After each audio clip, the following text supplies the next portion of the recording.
And welcome back. And part two of this first week video series, we are gonna go through the layering system in Photoshop, which I think is just as important as the brush. Without the layers, there's no brush. The layers are basically your canvas. So let's actually start a brand new document here. Again, File, New, Command N. Come on, slow computer. All right, awesome. And create. So right away, once you create a brand new document, you're going to have a background layer right over here, and it's locked. The reason being is it's basically the opaque layer. This is not a transparent layer. Any other layers you create after this is going to be transparent, but this one is not unless you unlock it. And even if you unlock it, you have a white background on it. So to unlock this layer, if you'd like, simply double click on it, and this window pops up that says new layer, and press OK. Now pressing it OK will turn it from background to layer 0. Now to create a brand new layer, an actual transparent layer, there's this little toggle right here right next to the trash can on the window. Let me just take this out so you guys can see a little bit better. There's this little toggle right here which basically creates a brand new layer. So now that's a transparent layer. You can tell it's a transparent layer by um, there's this little eyes symbol right over here. Basically, that's to turn the layer off and on a view. So let me turn this off so you guys you can't see this opaque layer. You can tell it's a transparent layer when you see this. No, that's not always the case. So the transparent layer is when you get this checkerboard pattern. Now, however, you can tell it's a transparent layer because it has that already anyway in that little avatar or mini view right over here. But if you turn this on and you see this white background, it doesn't matter. This is still a transparent layer. So if I draw on this and move this around, this whole thing is moved around. See, now this became a transparent layer, and once I do that, I can move that white background around as much as I want to reveal that it is in fact a transparent layer. Now, since this was a transparent layer in itself, if I do this, then I could freely move that around as well. Now, layering has a lot of complexity to it, just as much as the brush does. So that is as well a separate video in itself, because there's a lot of things that you guys could utilize within the next couple of weeks, like lock transparencies and clipping mask. Masks are another thing, which are great, and like the brush, the layer has its own sets of blend modes, which you are able to use to kind of blend the colors together and color something. To delete a layer, you can right click it and delete it, or you can just simply drag this down to the trash can. The thing about layers is you will be utilizing a bunch of them. I myself utilize the layers, utilize as little of the layers as much as I can handle. I probably work with around 3 or 4 layers at a time. If I'm satisfied with what I have, I usually merge it to the closest layer underneath so that I have that as one thing, and then I create a brand new layer. If I'm happy with that, I merge it down again. Other people are really good at layer management and they can work with 100 layers if they want, and then they use grouping and folders to make sure that they are kind of filed off separately and grouped separately so that they won't lose track of it. Now let's say I have all these 6 layers right here, 0 to 5, 5 to 3, which is going to be, let me just turn off smoothing here, 5, 4, 3, and then 2 and 1 are going to be in a separate layer. So 3, 4, 5. Now let's say I want 5 and 3 to be grouped together. You could just highlight it by holding down the Shift key, highlight the first one, and highlight the last one within the group. Command on a Mac or Alt on a Mac and G. I believe that's an Alt on a Mac. No, I believe it's just Command on the Mac as well. I don't want to confuse you guys. I'm gonna look further into that. I'm sort of used to how a Mac keyboard works, but I'm gonna try to post that later on once I post a video to show you guys what the difference is as far as keys goes between a Mac and a PC, so that if I'm talking about something in a Mac kind of keyboard sense, you guys will know it as a PC keyboard as well. So hopefully I'll get used to that as well in the coming videos. So yeah, basically Command G turns it into a grouping. You can highlight that and Command G it as well to create another grouping. Or you can hold down Shift while holding down the Command button. Let me group it again. Shift Command G ungroups it. Or you can just go down here and you can see the little folder here that basically groups them together if for some reason you're not used to the shortcut keys quite yet. And the thing about that, once they're grouped, you can open it up and you can work on the individual layers. Or if you want the whole thing moved to one side, oops. The reason why that happened is because this is an auto select. Sometimes you find yourself, if you're using the move tool and you kind of want to move the whole grouping, but then you end up moving one thing only, that's because you have your auto select on. Turning this off allows you to highlight whatever's in the layers window and move them all at once. So when in doubt, like if you're not selecting the right thing and just auto selecting something, make sure this box is checked off.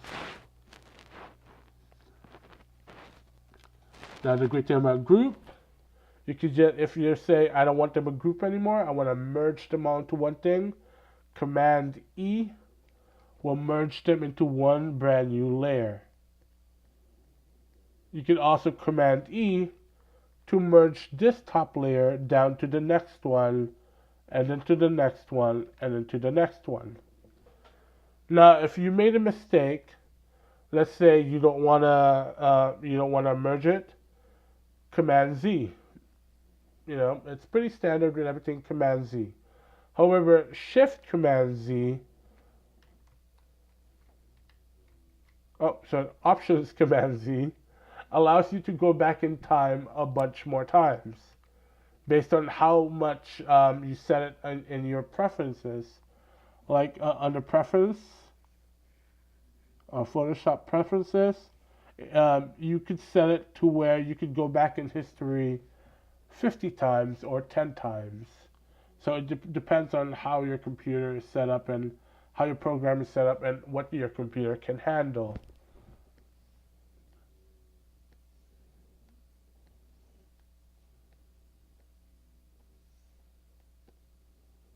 And the thing about layers is there are a bunch of different submenus within the layers. If you double click on this, you're going to get the layer style, where you can play with stuff like bevel and emboss to create a nice 3D element to it. You can add shadows to them, strokes. Where's the shadow? Drop shadow.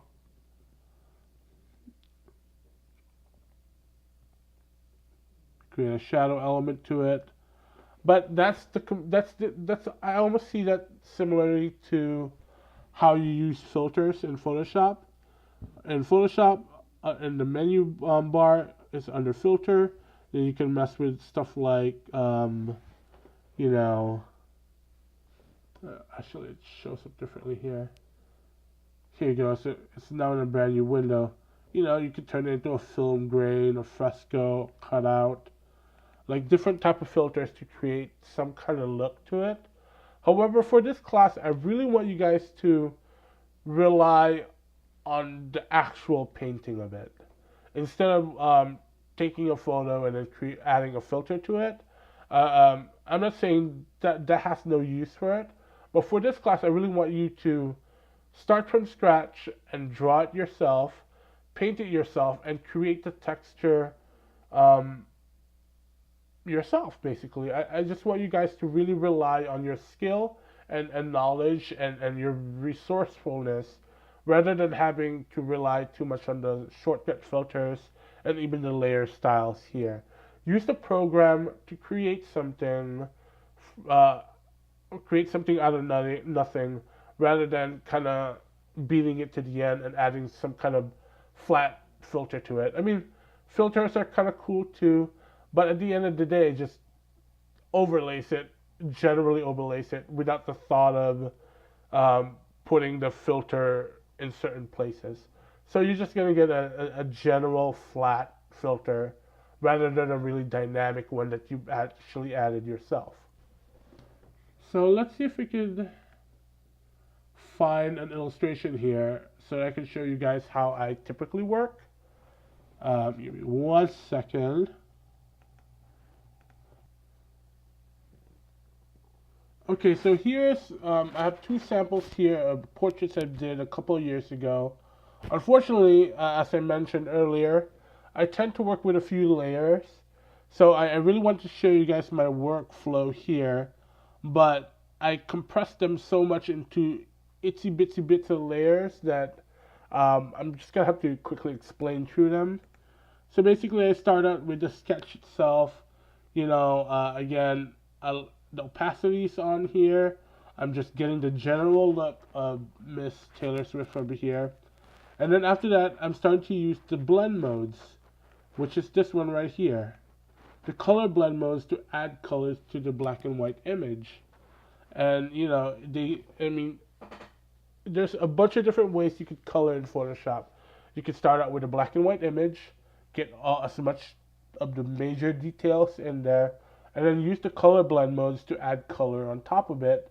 And it gives off it has a nice style to it. However, some people like to start from colors, like, you know, um, uh, kind of like what a lot of the painters or traditional painters do. Just get some color in there and start adding in the color, and those um, result in amazing illustrations as well. I have a sample of that. Unfortunately, I just can't find it right now, but more than likely, I do tend to lean towards creating a black and white illustration, or and then using the blend modes to add color on top to give life to the black and white image. So moving on, I keep adding more colors on top of it, some opaque colors on top, not just blend modes, so that you get more realistic feel. Because the blend modes are not end all be all to add colors.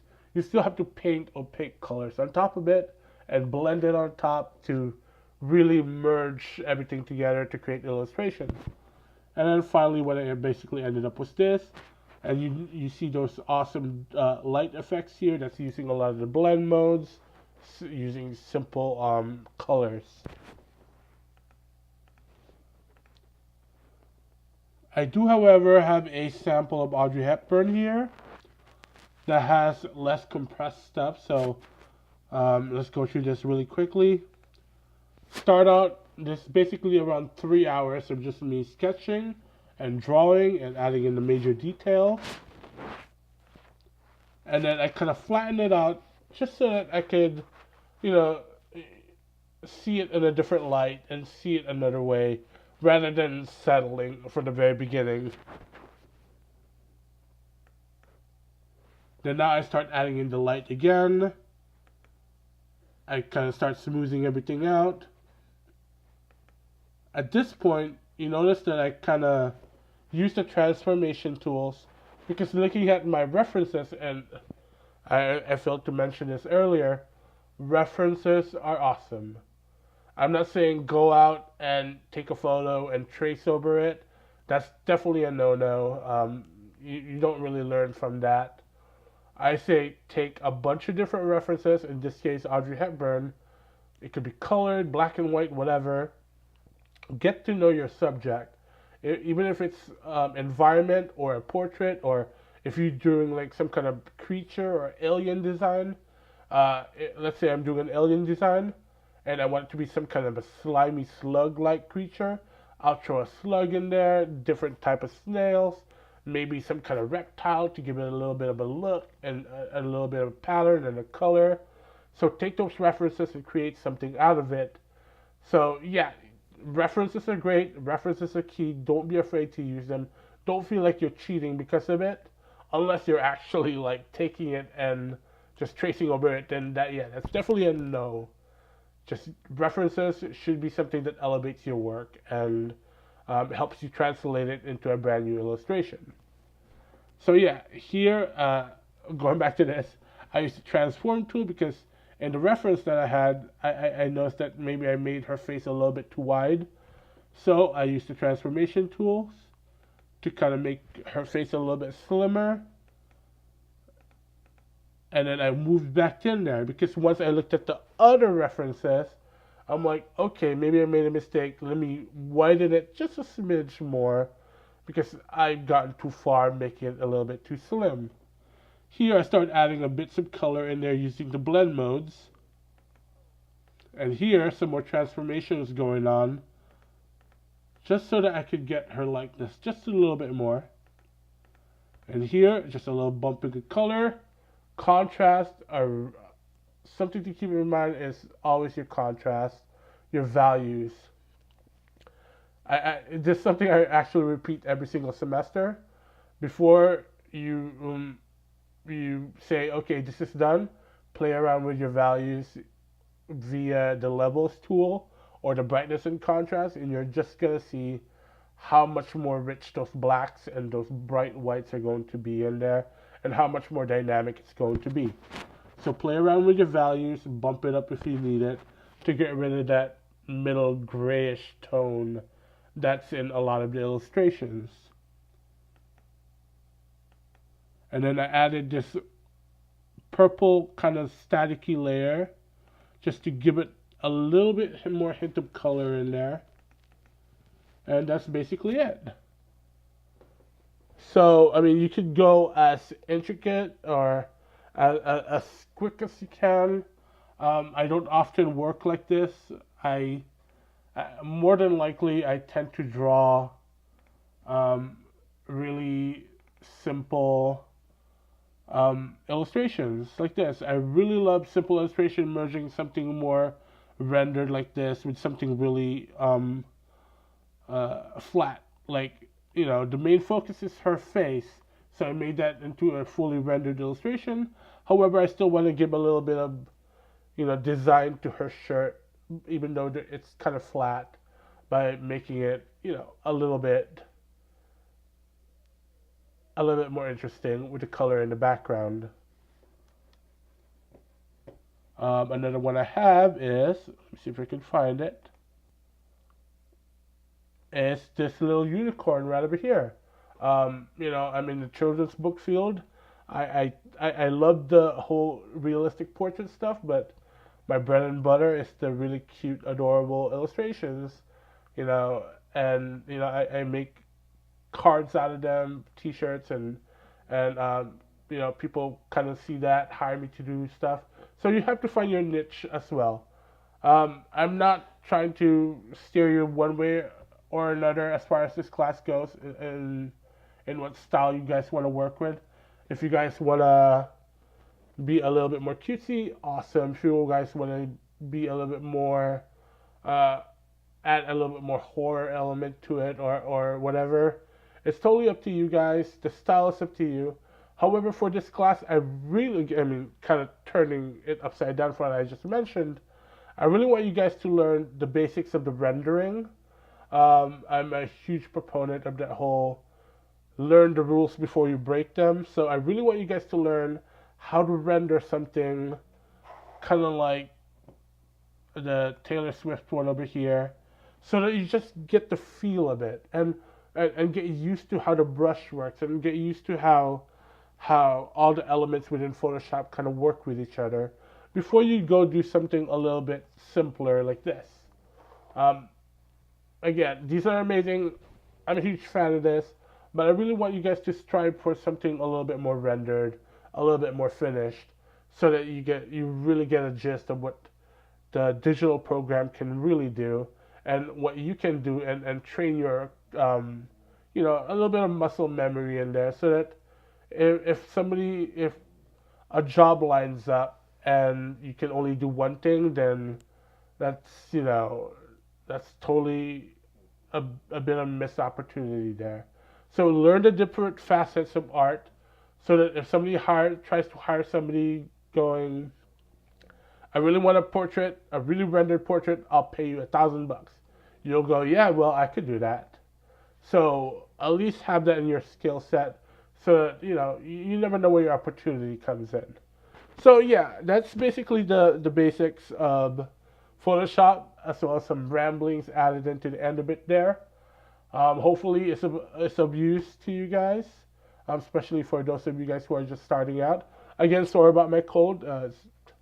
I get it every single New Year around this time, and it doesn't go away for a couple of weeks. So yeah, and as far as the video goes, this is going to be a continuing kind of thing.